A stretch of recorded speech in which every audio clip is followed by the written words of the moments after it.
Go ahead. Oh, Yeah, hey everybody. So we're going to do just finish up with a couple Q&A and then we'll do Q&A for Angels. So I think Troy or Barbara was. yeah, we have both. Yeah. Let me make sure you can unmute yourself. Yep. We know it may not be related, but go ahead, Troy. Hey y'all. Okay. You're real Can you hear quiet me? on our end. I don't know if Greg can hear I can't you. hear you. I can hear your voice a little tiny bit, but I can't tell what you're saying. Can you hear me now? Yeah, there you go. There you go. Okay. Hey y'all. Hey. I'm just still having a dickens of a time after COVID. I went through like 3 or 4 days of high fevers and chills and sweats and body aches and all that stuff, and then started to feel all that stuff subsided, and then was just kind of like laying around for about a week and took the week off while I waited to not be contagious. But I've been back to work for the last week, but I just have like no energy and I'm still like really struggling with breathing. Like it's hard to take a deep breath, or like what? Tell me what's going on with the breath.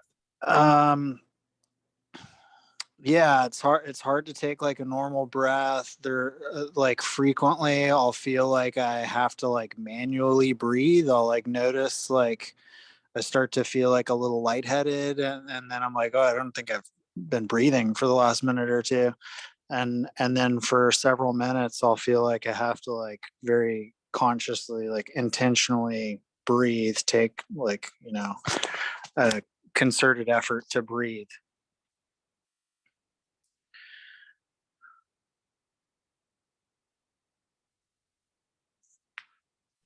Okay, so let's just do a couple quick questions. How's your sleep been? Not good. Not good. So you're not sleeping very good at night. When I was really sick, like when I had the fevers, for like a week or so, I was sleeping tons. And I wouldn't necessarily sleep like through the night because my fever Okay. would be high and I'd be Yeah. sweating a lot. But since in the last week, it's been poor again. Okay. And your digestive functions, you getting diarrhea, nausea, vomiting, anything like that? No. No. And you're not feeling weird or bloated after you eat your food or anything like that? Not really. Okay. And are you eating solid foods or things that are more liquid? Solid now. I didn't eat anything for like 3 days, and then I just ate soup for about a week, and then ate real light. And now I'm still eating less than usual, but it's regular food. Okay. And you getting the hiccups at all? No. Okay. And what about palpitations, like little flutters in the heart or Occasionally.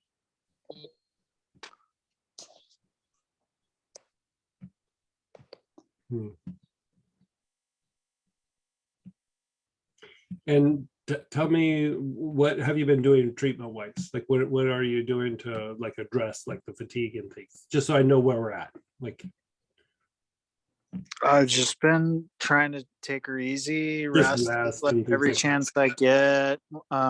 I mean, I went back to work a week ago and I was happy to be back moving around the world, but I got winded doing something for 30 minutes that I can normally do for 8 hours. Okay. All right. So here's the thing. Like so sometimes like the post-COVID, it can be a couple of things. It can be that there's inflammation, there's constrictions, there is the breath can be real shallow. It can be, tension in the diaphragm and the sternocleidomastoid, and some of the other skeletal muscles that are in charge of like helping to elevate the rib cage. There's a whole range of things. When I'm looking at you right now, the inflammation has gone down, but there is an issue with the medulla oblongata in the back, And it actually looks like stressed is not the right word, but it's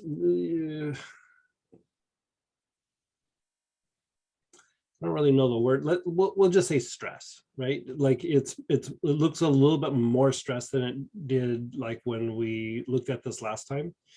And so a lot of times what that means is it's having to like work harder or, you know, deal with whatever, but um, we need to stimulate the function of that a little bit more because it's tied to, you know, circulation, it's tied to some of the heart function, and it's also tied to respiratory function.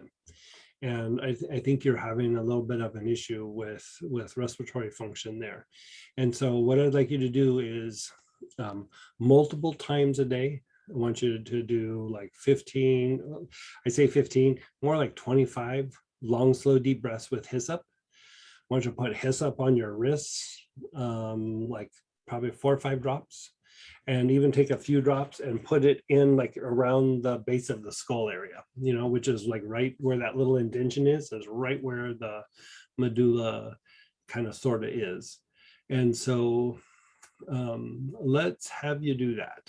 And I'd say do that for 3 or 4 days and then report back to us, like report back to me even before next Tuesday. Like, let me know like where you're at. Let's see, today's Tuesday, like by probably Friday night or Saturday. And let me know like, hey, I'm getting better or I'm not getting better. Sometimes just the inhaling the hyssop isn't always cutting it. Like you need to still put several drops on the wrist, and like I like the idea of putting it in and around the blood supply that is in and around close to the medulla. And so this has been one of the byproducts of, you know, COVID. And so, you know, I've had people come to me where they had it last for years. That's really super rare, but it's just the medulla is not kicking in. Like, you know, it's not functioning like it should. And usually it resolves itself within a few weeks, but let's not wait a few weeks and see if it resolves itself. Let's kick it and make it start functioning better immediately. Then the other thing with the fatigue, normally I'd say like, hey, let's go to, you know, thyme or cinnamon. I mean, I still like that idea.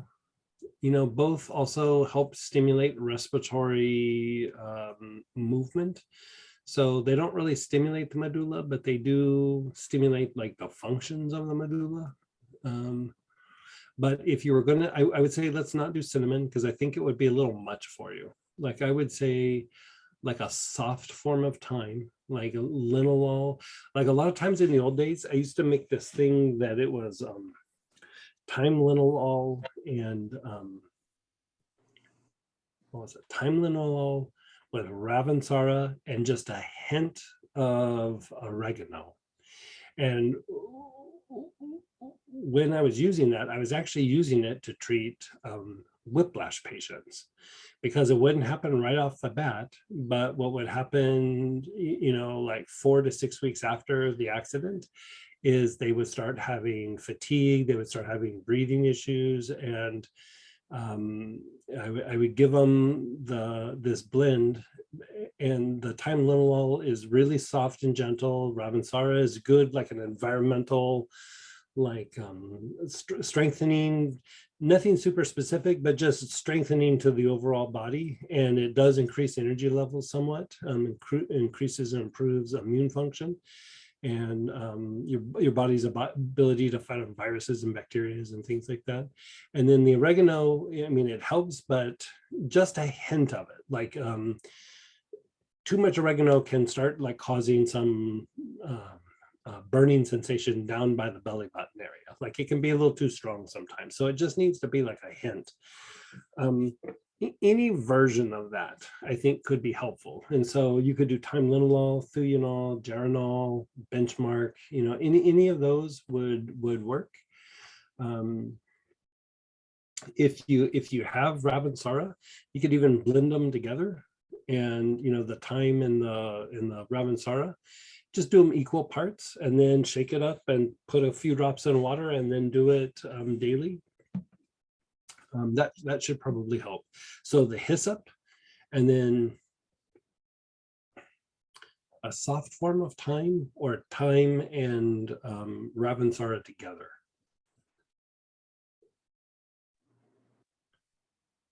Okay.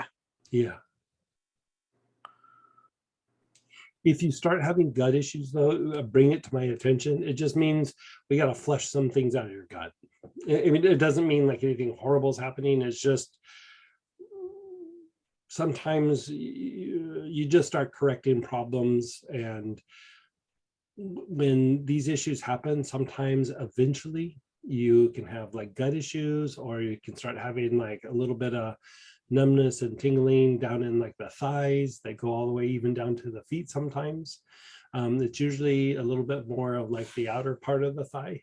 And again, it's just tied to some of the respiratory functions, but it's starting to like go into other areas of the body, and we just want to unwind that.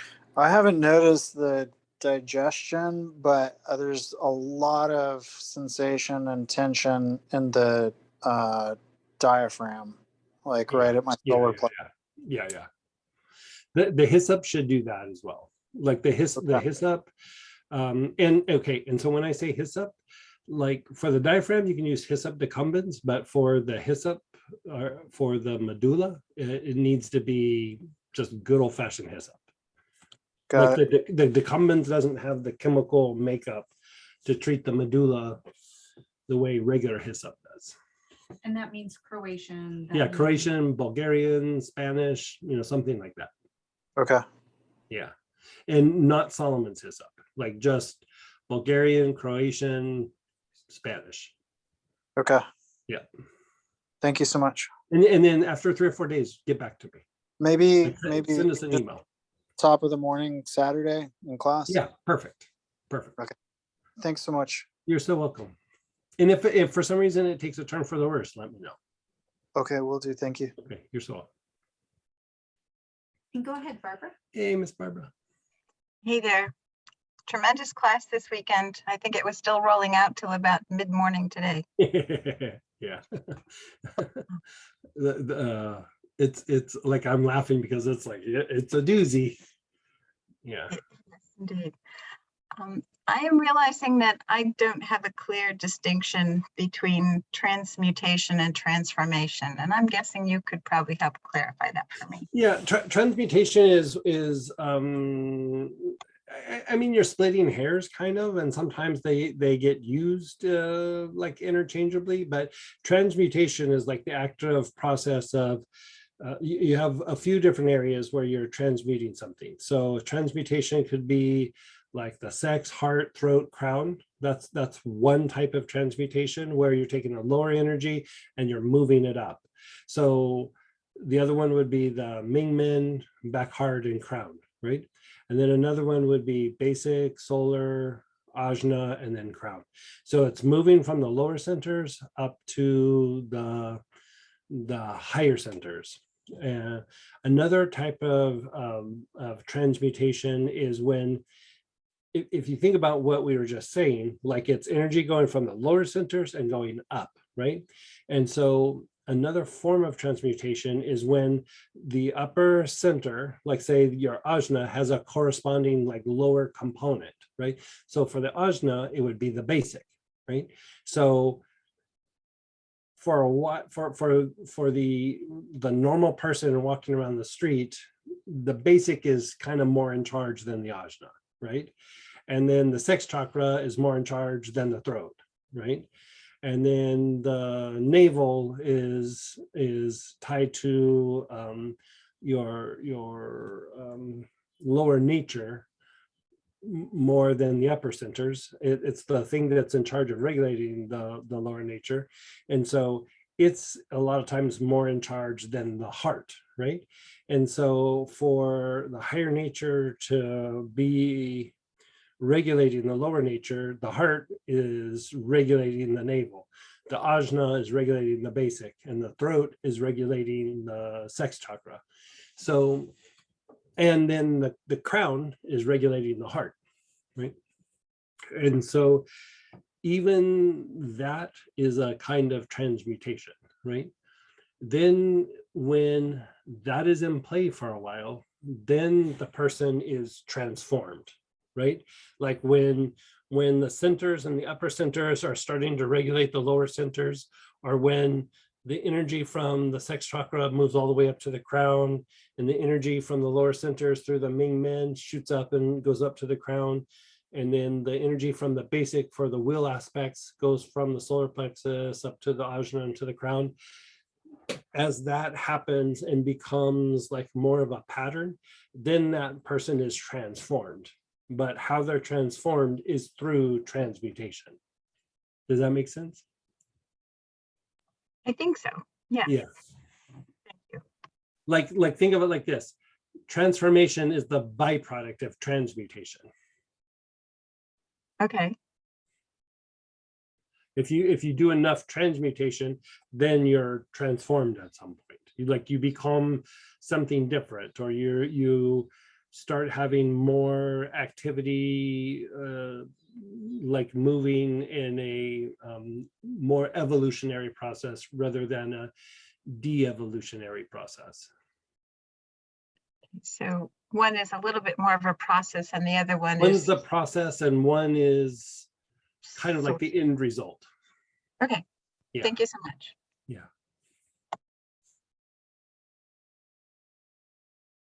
And for those of you who are just joining us or missed when we first came in, we are doing Q&A stuff right now. So, And let's go to angels and deities and esoteric or whatever. and you can always raise your hand, unmute yourself, and type in. So someone asks in the chat for the deity oil, Lakshmi, what's your recommended way of using it? So any of the deities right off the bat,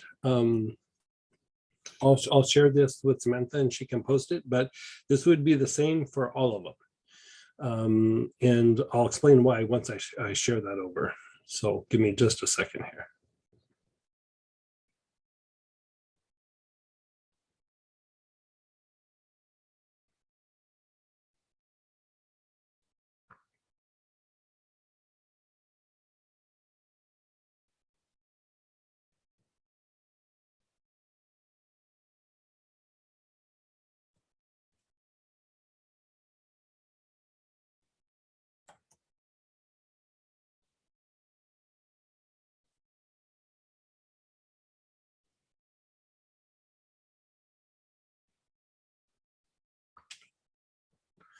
Okay, so we sent that over. She's going to post it here real quick.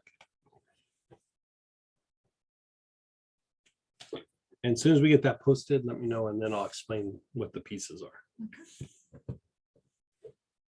And so I'm going to post it in the chat just so you all know. You'll need to bring up the chat.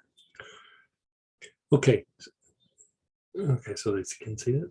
And now it's up. Okay, so now if you look at it, this is something that we do in a lot of the different classes, but let's talk about the mechanisms. So this ties to physical healing, psychological healing, but here we're talking about it from a more esoteric point of view. So deities, we use it for angels, we use it for a lot of different things. Part of it is the pattern does something, and then depending on what you put in the pattern, it does something different depending on what you're putting in, right? And so right off the bat, you see that the first part is the braid. So in this process, if you look at the end result, right, you look at the end result, if like you go through this whole process, part of what's happening here is you're stimulating the mental permanent seed, which is in the center of the pineal gland, right? So this is how you process information from the higher soul. This is how you receive inner transmissions from the soul and from your inner teacher, inner guide, inner deity, transmissions that come through the lineage, like any kind of connection like that, right? And more importantly, it is how you bring a light into your body and into the situations, including difficult situations, right? So part of why we go through and we do a similar pattern with this with materialization is you're trying to bring light into a difficult circumstance or situation so that you're training the wiring, your endocrine system, you're training your nervous system, but more importantly, even your energy body. When there's difficulty in the life, you bring in light, right? You bring in light. Light means an evolutionary process. It's tied to the creative process, but also light will, when it keeps going in deeper and deeper, it starts to diminish the tendency for us to somaticize or physicalize the negative things that we think and feel, and repetitive things in our head, and the things that other people say to us, and the stuff in the environment and in the news. It keeps us from physicalizing that, and it actually stimulates more light coming in. And so think of the light is how you are creating like the evolutionary process or the creative process, but it's also how you're problem solving, and you're shifting from lower thinking to like higher thinking, or you're shifting from reactive thinking to more like cognitive thinking, if you want to say it like that. And so by putting your awareness on your brain right here, you're kind of undoing the conditioning from the past ways of thinking, and a lot of times it's not that we were thinking negatively, it's where we're thinking in a way that was reactive in nature. We weren't really like cognitively processing, we just kind of react because of stress, because of pain. Pain's a big one, not like my body hurts, but like this situation hurts my feelings, this situation hits me in the areas of self-esteem or my self-image, or I might lose something here, I might lose a friendship, I might lose a job. It's just all these like little like kind of micro traumas. We're all bombarded with these things all the time, right? So by putting your awareness on the brain, you're actually helping to unwind the years that this has happened, right? Then you go to the forehead and back head. The forehead and back head is literally how you break down repetitive thinking. Like when you put your awareness on your forehead and your back head, when we're doing that in the processes, you're literally breaking down like repetitive thinking, because repetitive thinking, it's like it has its own momentum. It has it's almost like into a life unto itself. Like it's not something you're doing, you almost start reacting to the things in your head because they're like in a loop. They go into this like weird little loop. Some of it's endocrine, some of it's neurological, and you're just allowing that to like break apart, right? You're breaking apart that so that your thoughts are not of trauma or a fear or a stress or 5 years ago or 30 years ago or 40 years ago. You get to choose your thought processes in the here and now, because a lot of times we're kind of thinking now and we're also thinking shackled to something in the past. And this is like a way, just the forehead and back head is a way to break those shackles, right? To break those shackles. Then you're bringing into the front heart the new way of thinking, or the potential to perceive something differently. So now your heart can say, I can perceive something that's new or different or more subtle. Or if there's a new way of thinking that I've realized here, I'm integrating it into the heart, right? So at this point, the process is getting stronger. Then we go through and we do the materialization breath, where you inhale, exhale, inhale, exhale. You're holding your breath in between, following the steps. And so basically what you're doing as you do this is you're moving your energy from the lower centers to the upper centers. You're giving the brain and the upper faculties more energy to process. And that that movement of the head is actually very stimulating to the blue pearl, which is that mental permanent seed in the pineal gland, also known as the inner eye. And so now it's even more stimulated. And again, whatever you're putting your attention or awareness there, like as you're inhaling an oil, it's bringing in that aspect, right? Because there's a lot of aspects. Just stimulating it is good. And then once you stimulate it, there's a laundry list that kind of keeps it going deeper and deeper, right? And so, we talk about it kind of somewhat in some classes, but we're going deeper and deeper into this, and we're talking about it and even some of the practices within a star and everything, but it's very different than how we think in our normal everyday life. So you almost have to have like a little bit and then digest it, and then a little bit and digest it, because too much is just like a bunch of weird information that doesn't make any sense. And so here you're beginning to physicalize the light that's coming into the body. Now, when you go forehead, back head, and you bring it into the heart, the other thing that's happening in the heart is the heart can tell truth, and the heart can tell like our stories, right? And so just holding it in the heart, things begin to fall away that are not accurate. And it's almost like it keeps polishing the truth, like, okay, here's the truth. And then you do the breathing exercises, and it brings more light into whatever you have been focusing on.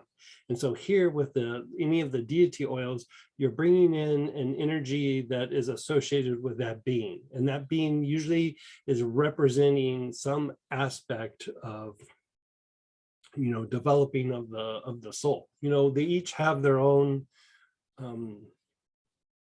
like message to bring, so to speak. It's not everybody needs the same message. We're in different places. And so once that happens, then you go down to the next step, which is the basic, spleen, Mingmen, and crown.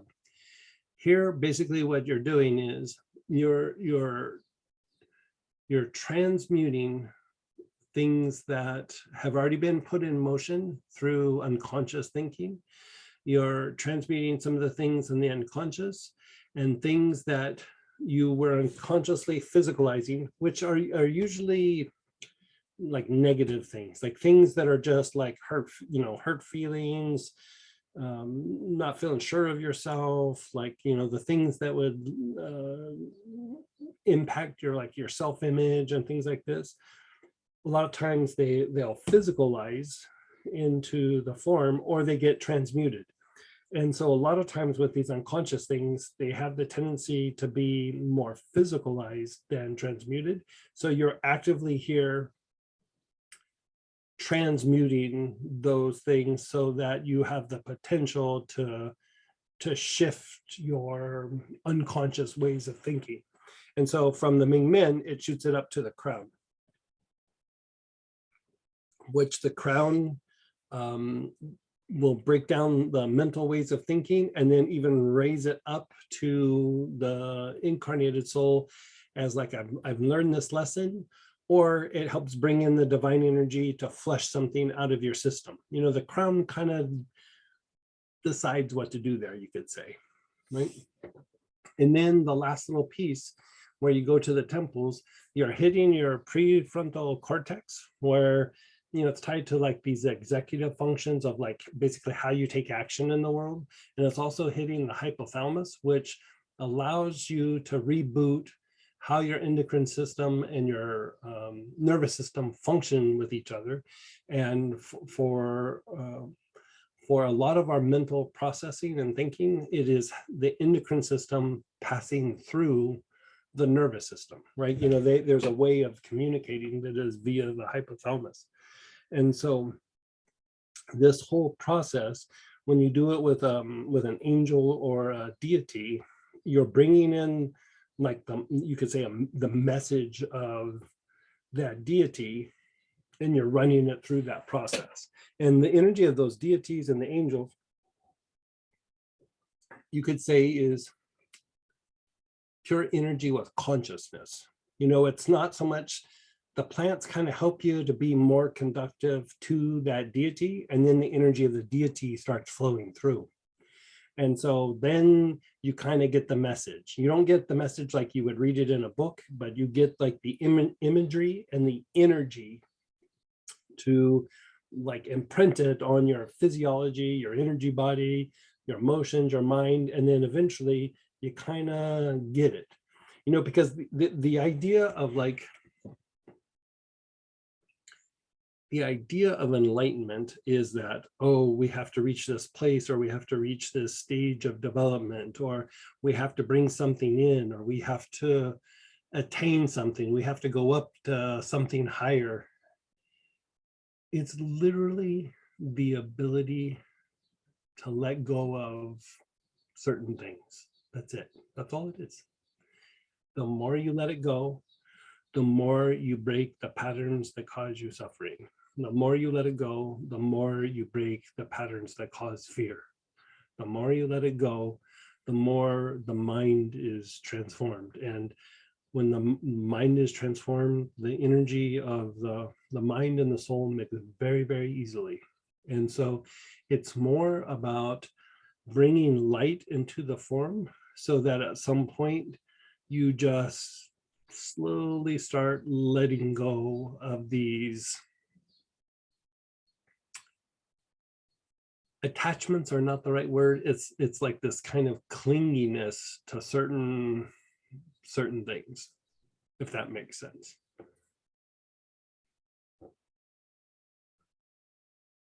You've given us a lot of different patterns from Angels 1 and 2. Mhm. Will we do this pattern instead? The patterns from the angel classes, how many do we have? Like 1 through 5 or something? Mhm. Help this to integrate better. Like I would definitely go through the angels 1 through 5 at some different points. And I think, you know, there's 1 and 2 and 3, 4, and 5. I think we just gave like free. So if you don't have them, like get them. And If they were free, if you took Angels 1 and 2. right, that's true. That's true. And so it helps this process work better. It's not an instead of, but it's what you do in the angels 1 through 5 dictates how potent this process is, you could say. Like, you know, do you want the regular version, you want turbocharged, or you want turbocharged with nitro? You know. So it also depends on where you're at. You know what I mean? And so I would say do what feels like good for you, feels comfortable for you. Like don't feel that you need to like push it or pressure it. Just like if you feel drawn to do the next piece, then do the next piece. So there is a question coming up here that it's not angel related, but there's an angel related question after it. So if you have been with fatigue and breathing issues, which would you address first? They're probably overlapping. They're probably both two sides of the same coin. Like if you're not breathing well, basically your brain becomes hypoxic and you start to have brain fatigue or overall body fatigue and can throw off your sleep. And so I would actually address both. And then the angel related question is, would I do angel deity work if I'm really focused on my physical health?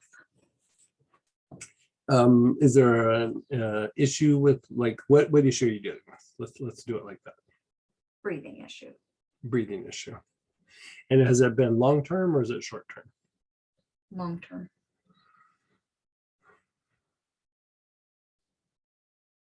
Is it okay if you tell me what the condition is, or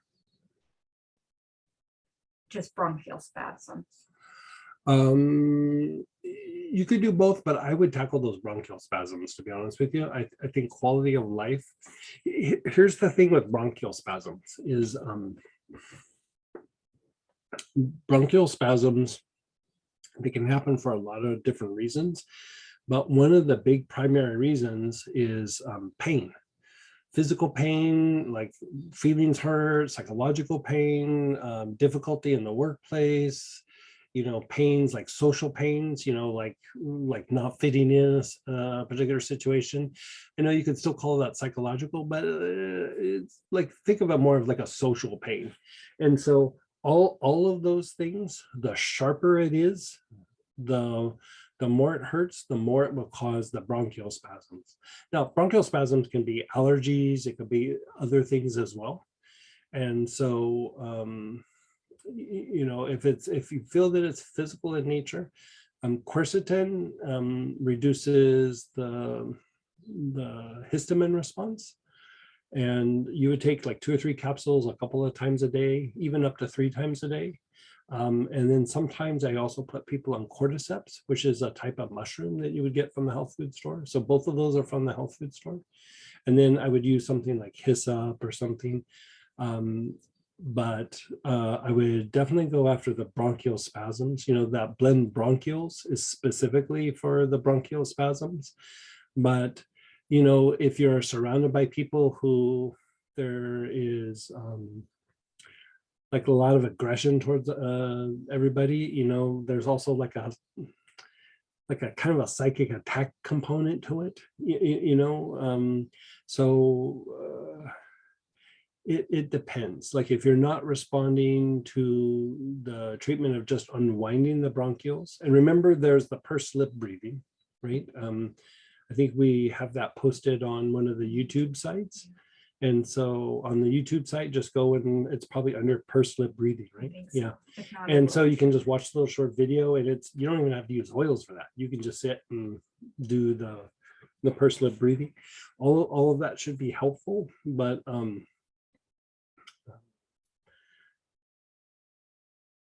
the bronchial spasms, like if you can reduce that, will definitely improve quality of life.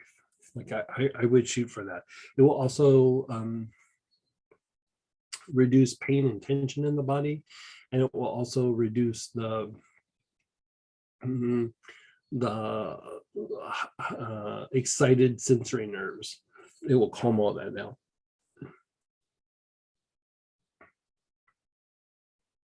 Yeah, okay. So we have just a couple minutes before we need to move over to Astara. We're going to post the thing. We're going to do the prayer blessing if you'd like to join us. But how about we'll just end it with, let's do a little bit of work. We won't even use an oil. We'll just use a mantra.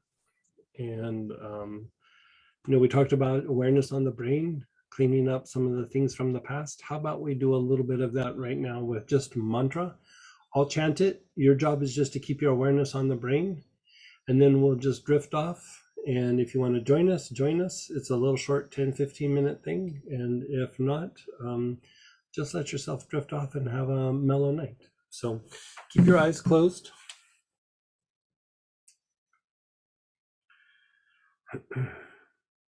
I'm going to use the mantra for Tara. That is to help alleviate the source of suffering, the source of fear, and the source of physical disease. The use of this mantra. Your awareness is on your brain, both sides of your brain. Om Tare Tur Soha. Om Tare Tur Soha. Om Tare Tur Soha. Om Tare Tur Soha. Om Tare Tur Soha. Om Tare Tur Soha.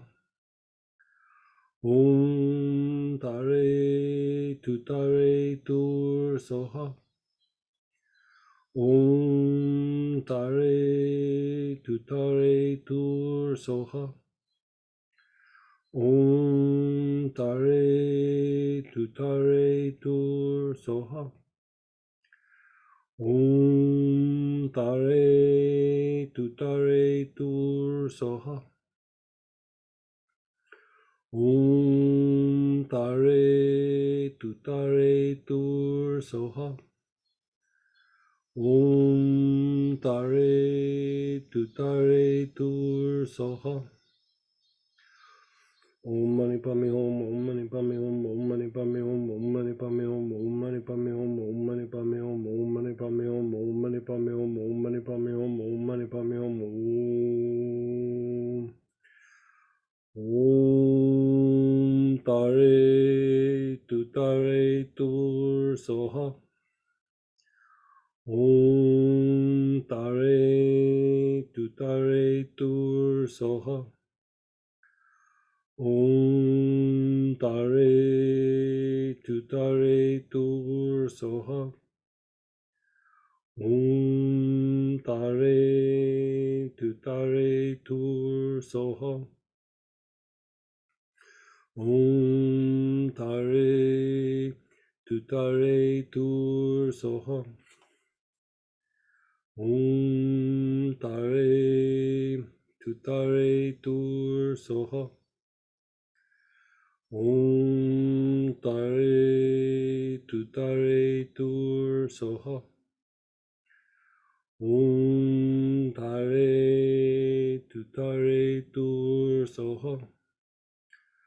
Om Tare Tur Soha.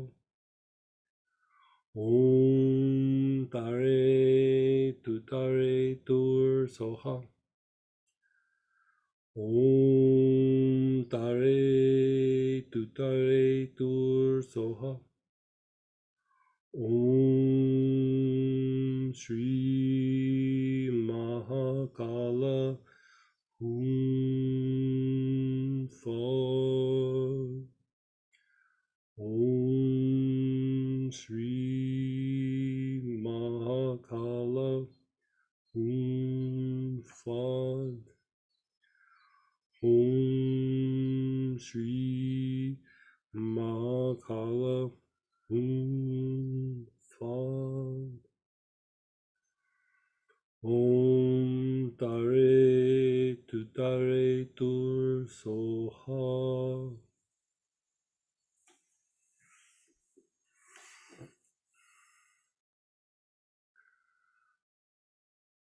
Thanks for joining us today, you guys. We posted the Astara link. Join us if you can. It's just going to be continuation of what we were just doing. And if not, hope to see you tomorrow night or on the weekend. You know, for most of you, I think it's a review for the heart class. So it's a good one. So love you guys, and I'll talk to you soon. Take care.